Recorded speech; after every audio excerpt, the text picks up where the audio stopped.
Hey, this is part 2 of the discussion of my book I wrote. I like to say novel. Sounds good. Elay Understood wrote a novel. Anyways, Ertifferrah, how I got the concept was basically being in a bad relationship. I started out with a lot of doubts, maybe some time into it, maybe 6 months into it. Couldn't have been. Anyways, I sat at the table and I was wondering because it seemed like there was the time where not only me, but everybody and their mama was going through bad relationships, divorce, physical, verbal, emotional abuse. It's like weird. You kind of get to a certain age and you look around and see like, why am I making all these bad decisions as far as guys?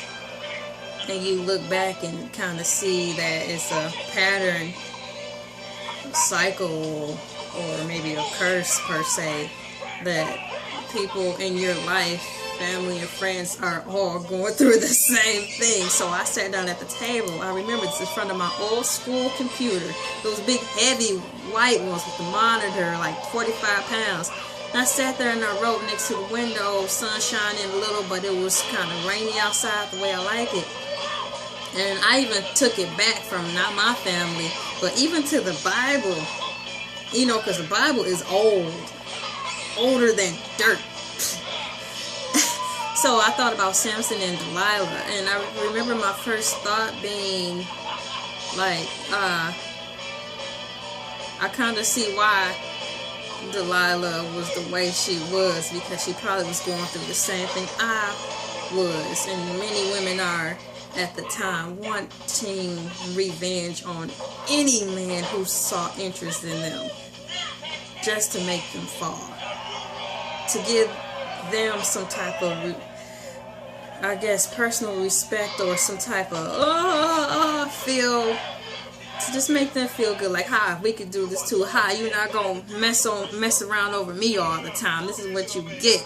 I'm tired of it. So I saw it that way.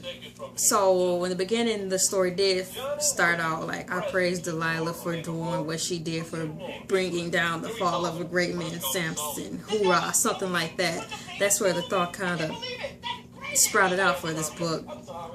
Bad relationships, and how people can have so many thorns or thistles collect over time without them even knowing it, and they bringing that stuff into the next relationship. They got all these thorns and stuff all over them, and they don't even know it. They just going through relationship after relationship, and it's getting pokier and pokier and pokier.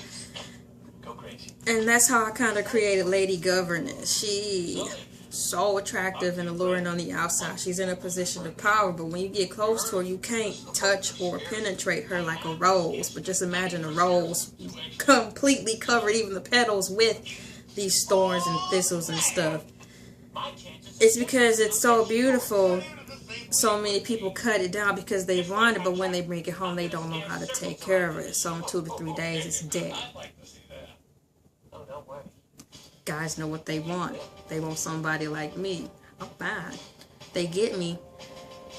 They happy. They show their mom. They show their dad. But at the end of the day, they don't know how to maintain such greatness. So they blow it because they're not used to it. But it's what they want. Thing is, you have to step up too if you want something like this. Get your shit together. That's all I can say. But that's another story, because it ain't really necessarily about the money. I'm not the richest girl in the world, and I'm not a gold digger. I've dated some broke jiggers because their heart was cool. You know what I'm saying? So I love this book. That's how it started out, with just the thought of so many broken relationships, not even in the family, but even at work where I used to work.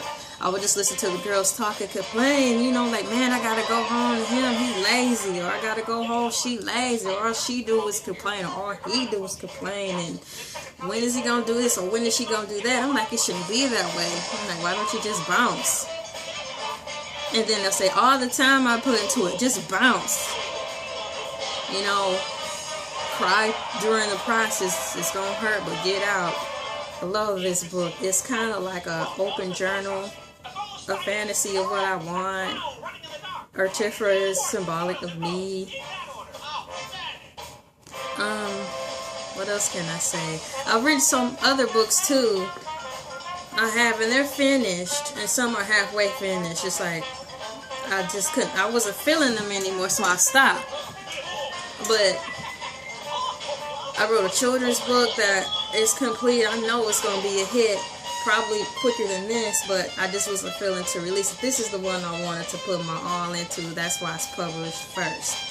There is a part 2, and it's called Octavius. It's about the second main character in the story, which is a guy who reminds me of Chris Brown. Chris Brown, if you're out there, that character is for you to play.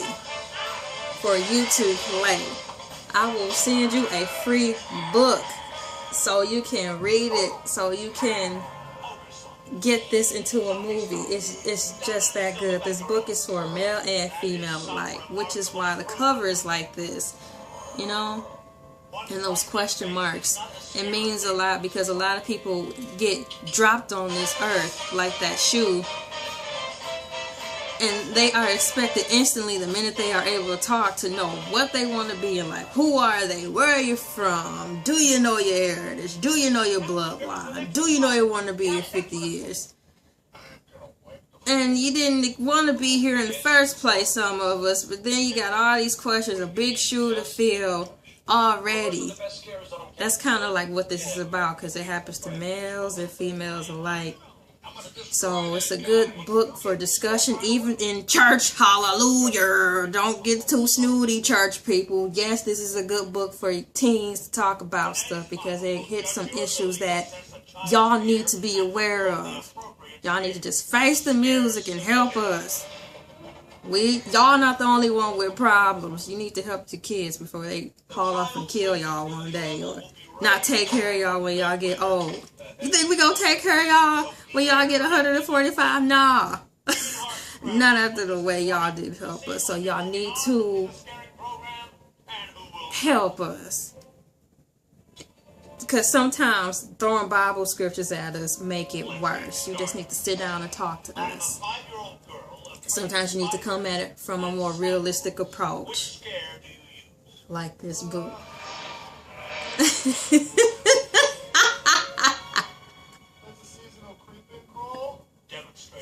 But on the real, this book is a study guide, and when you guys get it and have just this second, I'm making a video, somebody knocking on the door.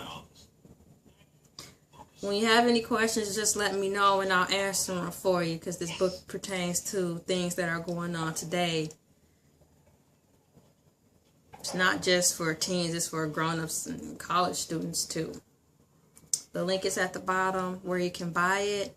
If you have any questions, just hit me up, type them in there, and I'll do my best to answer them. If they're stupid questions, and you know what I mean, because no question is stupid, but questions that's just irate, they won't get a response. Okay. That's me.